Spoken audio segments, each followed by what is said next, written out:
You had worked at Magic City before. Yes. What did you do at Magic City exactly? I was a dancer at Magic City. You were? Yes. Okay. How long did you dance for? I danced for about 12 years. 12 years? Yep. Strictly at Magic City or? I mean, I danced around at other clubs, but mainly at Magic City. I was at other clubs before I went to Magic. So once I went to Magic, that was like my base club because I made money there. Magic City's and the other clubs you worked at, was it just black gentlemen's clubs predominantly that you worked at? Yep. Now, why did you quit? Well, I quit because I started, like I've always said that like once I started making money off my music, I was going to quit because I was using it as a means to an end anyway. So once the opportunities started coming in, I'm like, okay, you know, it's time. And then not only that, like I started noticing that who I was when I started wasn't who I was like when I really got into my music and became passionate about it like I really wanted to be. So it was just time. Now, okay, you danced for 12 years. Mm-hmm. At what point was the music in the 12 years beginning to start to take seriously for you in that timetable of 12 years?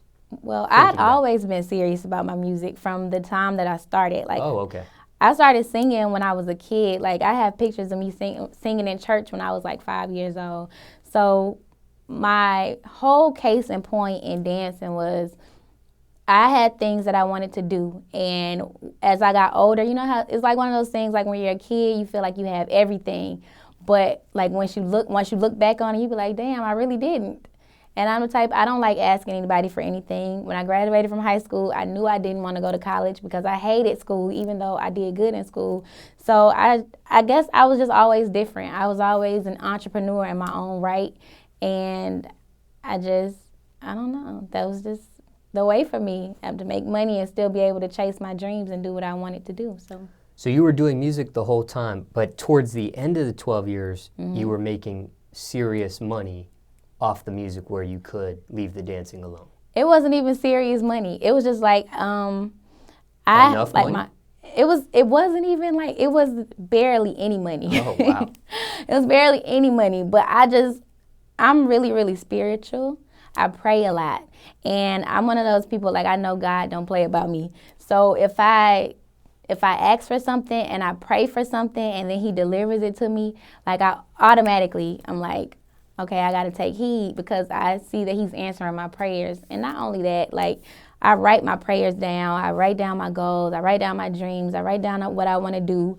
So every time something happened good with my music, I just knew, like, got to take heed to it. Were you financially prepared to quit? I was. You were? I was. Now, was it a final day of dancing that you had, or was it just a gradual reduction where you just ended up stopping to go? It wasn't even gradual. It was like I kept saying to myself, like, I'm the type of person, once I have some money and I put my money up, I don't touch it.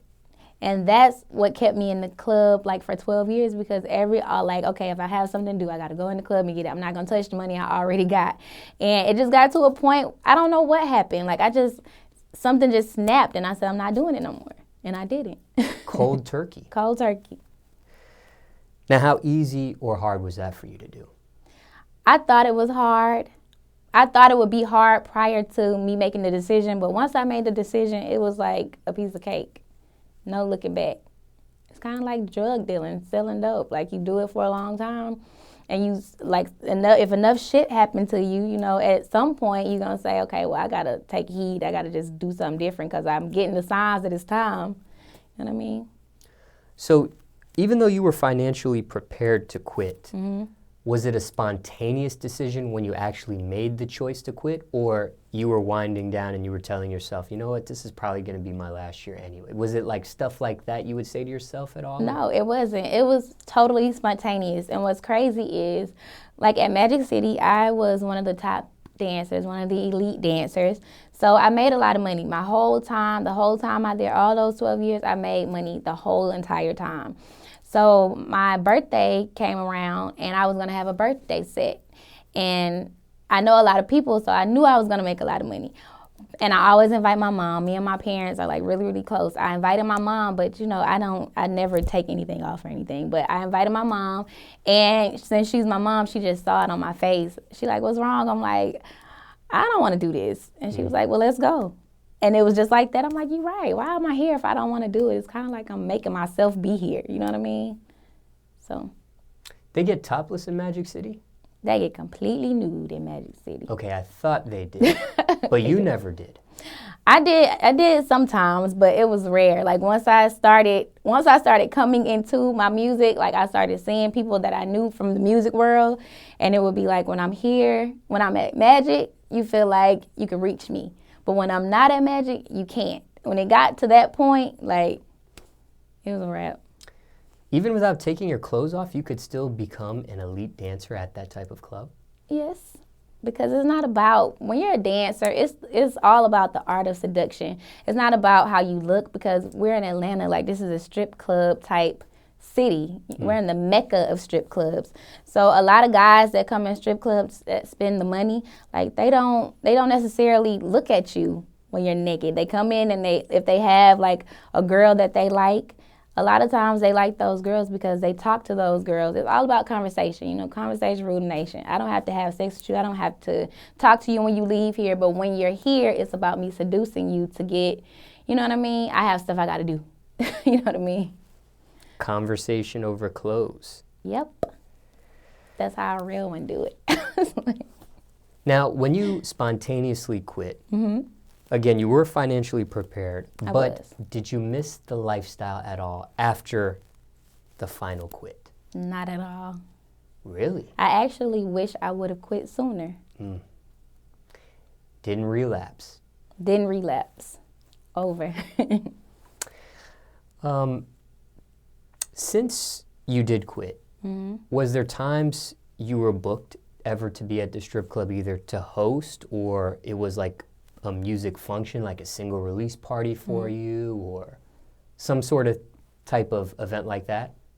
What you mean, like at the strip club? Yeah, at any strip club, not just Magic City. Like, have you been to the strip club since those days of working just for like a single release party or a Not my own, but I've been. Oh, Not my own, but I've been, and I still don't miss it. You don't miss it, but is it awkward for you to return back to that establishment, this time as a spectator or as maybe throwing money and not the person getting the money? No, because I used to go to strip clubs a lot, even though I worked in one. But no, it isn't any difference. If anything, it inspires me even more, because to go back and look at like the lifestyle and see the girls that are in there and just think to myself like, damn, a lot of them don't even realize, like, if you're not using the money you make as a dancer as a means to an end, let's just say you get fired or, you know, some real life shit happen and you just got to change everything. If you aren't saving your money, if you aren't, you know, striving to do something different, when you come out of dancing, it's like you're all the way at the bottom. So when I go in, it's inspiring because I know how far I've come. I know what I've done. I know how much I've accomplished within myself as well as with my music. You know what I mean? And I just feel like a lot of times when I go back there, a lot of girls come and tell me like, oh, I'm so inspired by you. I'm just so proud of you. And I'm just like, damn, that means so much more, because the whole time I was doing music while I was dancing, certain people would come in the club and I just might be dancing for somebody and might just be looking like, damn, I really don't want to do this. You know what I mean? And like to be on the other side is like, damn, now I'm that person. So it's inspiring more than anything. Hindsight 2020, did you ever foresee yourself dancing for that long, 12 years? I didn't. When you come into it, especially if you're as young as I was, it's like when you come into it, you're like, oh, I'll be here for 2 years. I'll be here for a year max. That's how I was at first. But then it came to a point, like I said, I knew a long time ago I wanted to do music. So it was only right that I like hop right into it and start investing in myself and what I wanted to do, because I knew what I wanted to do. So, you know.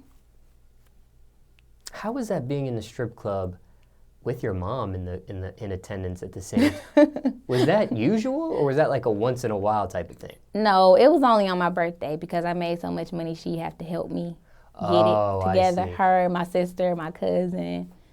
That wasn't awkward, dancing in front of them, that sort of thing? I mean, like I said, when I was a dancer, I didn't really dance. Like, I was all about conversation. So when my mom would come, it wouldn't be a difference. Oh, I see. I got you. It wouldn't be a difference. But she's supportive. My parents support me fully because, like I said, like, they didn't want me to do it. But, you know, at that point, I was an adult. I left home when I was 18, and I never went back. So it's like, you know, what can you say? Just pray for the best and pray I come out, and I did. So, you know.